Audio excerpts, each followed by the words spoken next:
नोटबंदी से नोट आ गए, भारत की सारी संपत्ति बेच के नोट आ गए, और गए कहाँ? गए कहाँ? रिजर्व बैंक में जो हमारा रिजर्व था वो आज तक नहीं निकाला, वो गया कहाँ?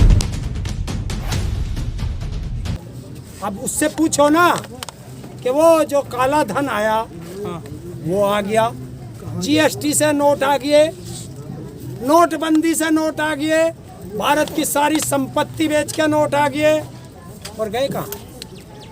गए कहाँ? रिजर्व बैंक में जो हमारा रिजर्व था जो आज तक नहीं निकाला, वो गया कहाँ?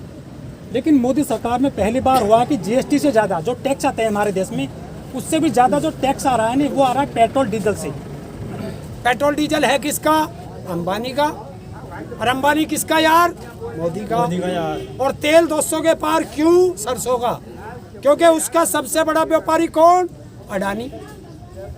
तो भैया वो तो हम दो और हमारे दो का तो फार्मूला बिल्कुल फिट है। अच्छा, हाँ, हम दो गुजराती और हमारे दो गुजराती। इतनी सारी महंगाई है हमारे देश में, तेल आसमान पे चला गया है, सरसों का तेल भी, बेरोजगारी के आंकड़े टूट गए 40 साल पुराने, और महामंदी है, देश डूबता जा रहा है। लेकिन देश के जो युवा है ना और देश की जनता है वो कोई विरोध करती नहीं दिख रही है मोदी सरकार का, आपके अलावा। क्यों भैया, ये कौन है? ये देश की जनता ही तो है। जो सड़कों पे पड़ी है वो देश की जनता नहीं है।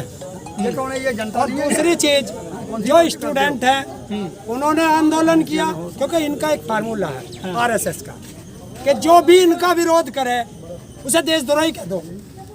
और इनकी ट्रोल आर्मी और जो गोदी मीडिया वो इनका फायदा कर रही है। अब तो आपको कह रहे रामद्रोही, आप चंदे की बात करते हो तो। चलिए, आपने मुझे रामद्रोही कहा, मान लीजिए मैं रामद्रोही कैसे? मैंने राम का कोई चंदा खाया हो, मैं रामचंद्र जी के मंदिर की कोई ईंट चुरा के लाया हो? देखिए, अगर हम रामद्रोही हैं तो ये कौन है? चंदा चोर। हम रामजादे हैं और ये चंदा चोर रामजादे हैं। हरिंदर जी, कोई बात करता है भाई चंदा चोरी कर लिया गया है, आम आदमी का पैसा, जिसने 10-10 रुपए दिए थे, 20-20 रुपए दिए थे, किसने सोने की ईंट दी, किसने चांदी की दी, किसने कुछ दिया, कोई ऐसी बात करता है कि हमारा चंदा क्यों चोरी किया गया है, तो बीजेपी कार्यकर्ता है वो एकदम से उनके सपोर्ट में आ जाते हैं। देखिए, हमने ना बीजेपी को कहा, ना भारत सरकार को कहा, ना हमने उत्तर प्रदेश सरकार को कहा। भाई, जो चोरी करने वाले कौन है? राम मंदिर की कमेटी वाले।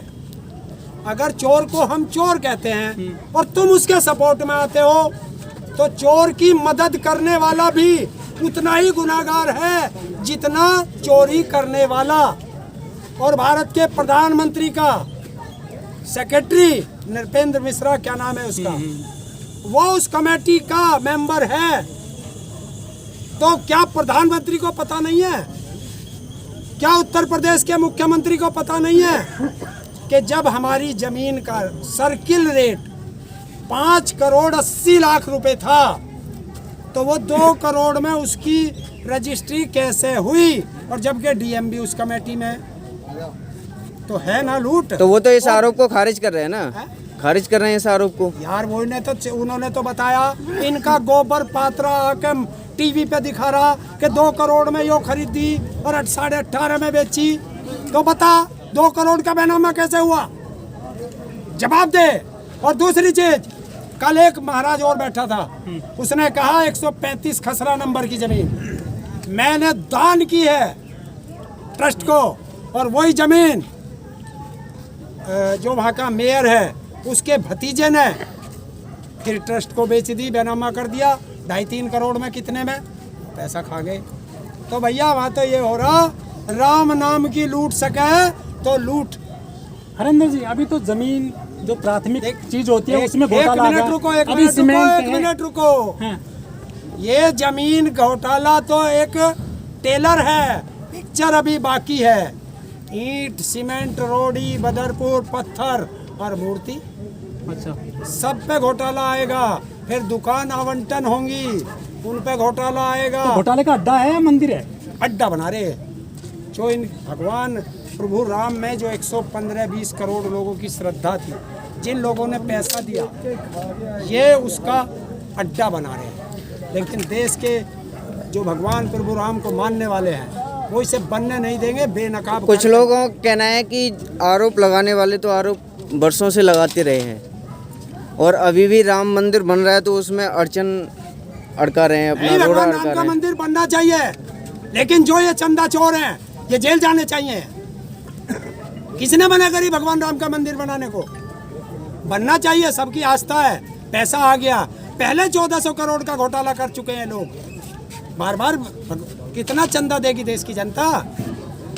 लेकिन जो देश की जनता चंदा दे रही है वो कहीं निकल के भी सामने नहीं आ रही कि हमारा चंदा आपने लूट लिया, चोरी कर लिया, विरोध करने के लिए। देखिए, हिंदुस्तान की जो जनता है वो जब एक बार दान कर देती है तो दान मांगती नहीं है वापस।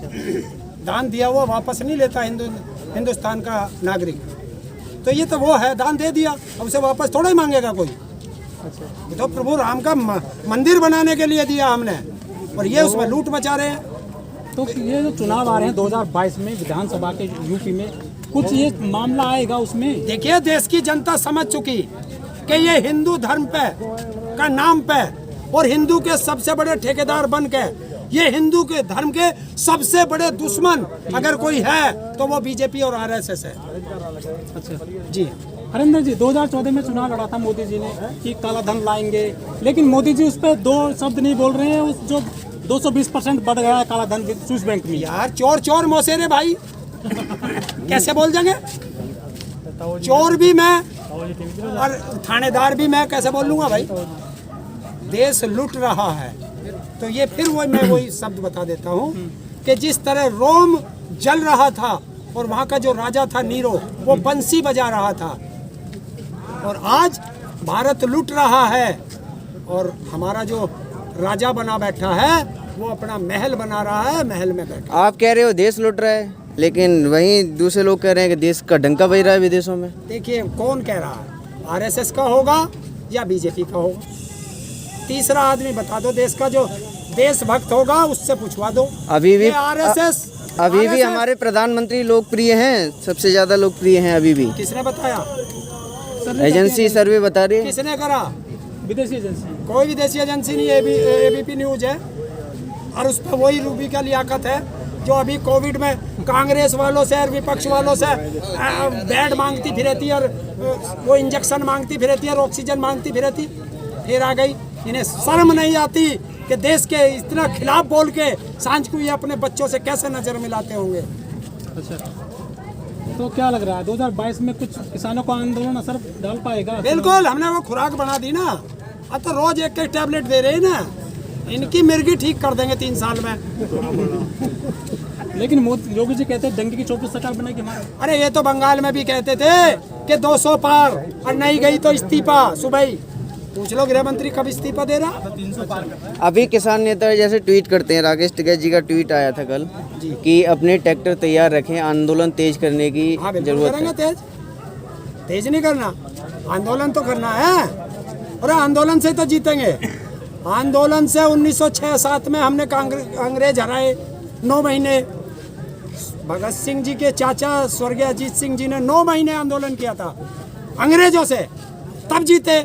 ऐसे 3 काले कानून थे। हमारे पूर्वजों ने 90 साल अंग्रेजों से आंदोलन किया, तब जीते, देश आज़ाद कराया। तब गोरे अंग्रेजों से लड़ रहे थे, आज काले अंग्रेजों से लड़ रहे हैं।